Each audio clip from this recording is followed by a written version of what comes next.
नमस्कार दोस्तों। तो दोस्तों कैसे हैं आप सब। दोस्तों केवीएस जैसे और स्टेनोग्राफर का एग्ज़ाम ख़त्म हो चुका है और अब आप लोगों को आंसर की का इंतज़ार है कि कितना स्कोर आपका आएगा। तो आप लोग वेट करिए, आंसर की भी बहुत जल्द आ जाएगा। उम्मीद करते हैं कि 10 से 12 दिन में आपका आंसर की आ जाएगा। तो आप लोग इंतज़ार करें, आंसर की के बाद आपका फाइनल स्कोर पता चल पाएगा कि आपका रॉ स्कोर कितना आएगा, है ना। दोस्तों कल कट ऑफ वाली वीडियो डाले थे तो कुछ दोस्तों का कमेंट्स आ रहा था कि किसी किसी शिफ्ट में क्वेश्चन डिफ़िकल्ट आ रहे थे। तो आप लोगों से यही कहेंगे कि आप लोग टेंशन ना लें। यदि आपके शिफ्ट में डिफ़िकल्ट क्वेश्चन आए थे तो आपका नॉर्मलाइजेशन के बाद स्कोर इंक्रीज होगा, ज़्यादा से ज़्यादा स्कोर आपका इंक्रीज करेगा।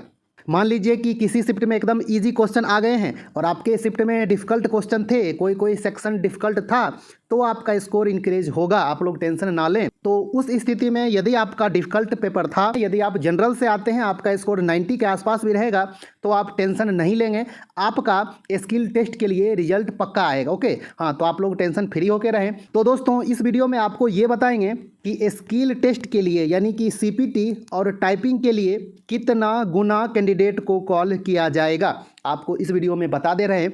एडवर्टाइजमेंट में साफ साफ कुछ नहीं लिखा हुआ है कि कितना गुना कैंडिडेट को कॉल किया जाएगा, लेकिन जिस हिसाब से प्रीवियस ईयर में कॉल किया गया था उसी का उम्मीद हम लोग कर सकते हैं कि इतना गुना कैंडिडेट को कॉल किया जा सकता है। तो आपको जल्दी से दिखा देते हैं, समझा देते हैं कि कितना गुना कैंडिडेट को स्किल टेस्ट यानी कि सीपीटी और टाइपिंग के लिए कॉल किया जाएगा। तो दोस्तों ये मेरे पास लिस्ट है, जो शॉर्ट लिस्टेड कैंडिडेट था स्किल टेस्ट के लिए उसका ये लिस्ट था। तो इसमें आपको दिखा देते हैं कि कितना कैंडिडेट को कॉल किया गया था।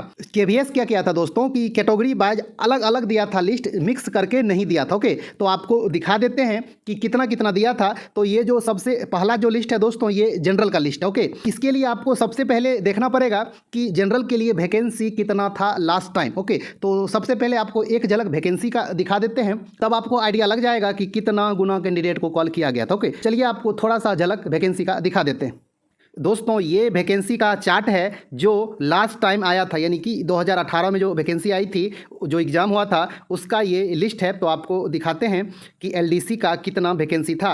तो दोस्तों आप लोग यहाँ पे देखें, ये एलडीसी है। जनरल के लिए 284 था, एससी के लिए 84 था, एसटी के लिए 42 था, ओबीसी के लिए 151 वैकेंसी था, टोटल 561 वैकेंसी था और ये वैकेंसी दिव्यांग कैटेगरी के लिए था। ओके तो इतना टोटल वैकेंसी था। हालांकि जब फाइनल रिजल्ट आया था, फाइनल सिलेक्शन हुआ था तो वैकेंसी इंक्रीज हो गई थी, वैकेंसी बढ़ी थी। ओके तो आप लोग भी उम्मीद कीजिए कि जब फाइनल रिजल्ट आएगा उससे पहले वैकेंसी कुछ ना कुछ इंक्रीज हो जाए। ओके तो कुछ दोस्तों के लिए अच्छा रहेगा कि उनका भी जॉब इसमें हो जाएगा, है ना।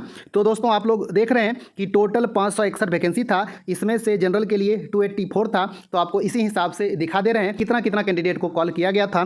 तो आप लोग इसको अच्छा से ध्यान में रखिएगा। ओके चलिए दोस्तों देखते हैं कि कितना कैंडिडेट को कॉल किया गया था स्किल टेस्ट के लिए। दोस्तों जैसा कि आपको दिखाए जनरल के लिए 284 वैकेंसी था, तो इसमें कितना कैंडिडेट को कॉल किया गया है आइए आपको दिखा देते हैं।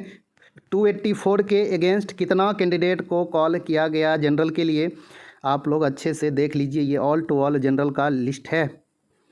आ जाएं और आ जाएं नीचे और आ जाएं, अभी जनरल ही आ रहा है, जनरल ही आ रहा है, जनरल ही आ रहा है। अब यहाँ से स्टार्ट हो गया ओबीसी। अब लोग यहाँ देखें 2843 कैंडिडेट को कॉल किया गया है, यानी कि 284 वैकेंसी था, इसके अगेंस्ट 2843 कैंडिडेट को स्किल टेस्ट के लिए कॉल किया गया, यानी कि 10 गुना कैंडिडेट को स्किल टेस्ट के लिए कॉल किया गया था। ओके और इस बार भी इतना ही किया जाएगा क्योंकि सीपीटी इसका इंपॉर्टेंट होता है, सीपीटी में अधिकतर कैंडिडेट को बुलाया जाता है। तो दोस्तों आपको अच्छा से समझ में आ गया होगा कि कितना गुना कैंडिडेट को कॉल किया गया था सीपीटी में, और इस बार भी इतना ही किया जाएगा। ओके हालांकि हमने इसके रिगार्डिंग आरटीआई लगा दिया है कि कितना गुना कैंडिडेट को इस बार कॉल किया जाएगा। देखिए कुछ रिप्लाई आ जाए तो अच्छी बात है, नहीं तो आप लोग इसको फाइनल मान के रहें, इतना ही कॉल किया जाएगा। ओके हाँ इसी हिसाब से ओबीसी का भी कॉल किया गया था। यहाँ पे देखें ये 1857 कैंडिडेट को ओबीसी में कॉल किया गया। ओबीसी का वैकेंसी 150 के आसपास था इसके हिसाब से। 1500 होगा। लेकिन आप लोग ये जो 1800 देख रहे हैं, कभी कभी क्या होता है जब लास्ट कट ऑफ चूज की जाती है तो उसमें इक्वल मार्क्स जिसका जिसका रहता है सबको स्किल टेस्ट के लिए या फिर इंटरव्यू के लिए कॉल किया जाता है। ओके, तो आप लोग अच्छा से इस बात को समझेंगे। और इसके बाद SC का भी 10 गुना ही कॉल किया गया था, ST का भी उतना ही कॉल किया गया था। ओवरऑल 10 गुना कैंडिडेट को यानी कि 10 टाइम्स कैंडिडेट को कॉल किया गया था, तो इस बार भी उतना ही किया जाएगा। आपका वैकेंसी 700 के आसपास है, तो 7000 से 8000 के बीच कैंडिडेट को स्किल टेस्ट के लिए कॉल किया जाएगा। ओके, तो दोस्तों आपका बहुत सारा कमेंट्स आ रहा था कि कितना कैंडिडेट को कॉल किया जाएगा, कितना गुना कैंडिडेट को कॉल किया जाएगा। तो अब आपको अच्छे से समझ में आ गया होगा कि कितना कैंडिडेट को कॉल किया जाएगा। ओके, और अब रही बात कि बहुत सारे दोस्तों का ये है कि नॉर्मलाइजेशन में मेरा स्कोर कितना इंक्रीज होगा, लास्ट टाइम कितना हाईएस्ट इंक्रीज हुआ था। तो आपको हम पिछला वीडियो में बताए थे कि 2 से 3 नंबर एवरेज अधिकतर का इंक्रीज हुआ था, लेकिन किसी किसी शिफ्ट में जिसका थोड़ा सा डिफिकल्ट था उसका ज़्यादा से ज़्यादा इंक्रीज हुआ था। उसके बारे में भी एक वीडियो ला रहे हैं और आपको डिटेल्स में बता देंगे, दिखा देंगे, समझ में आ जाएगा आपको कि कितना तक मैक्सिमम इंक्रीज हो सकता है। यदि आपका पेपर डिफिकल्ट आया है, कोई सेक्शन डिफिकल्ट आया है किसी किसी शिफ्ट में, तो आप लोग टेंशन ना लें। आपको बार बार बोल रहे हैं कि आपका मार्क्स इंक्रीज होगा।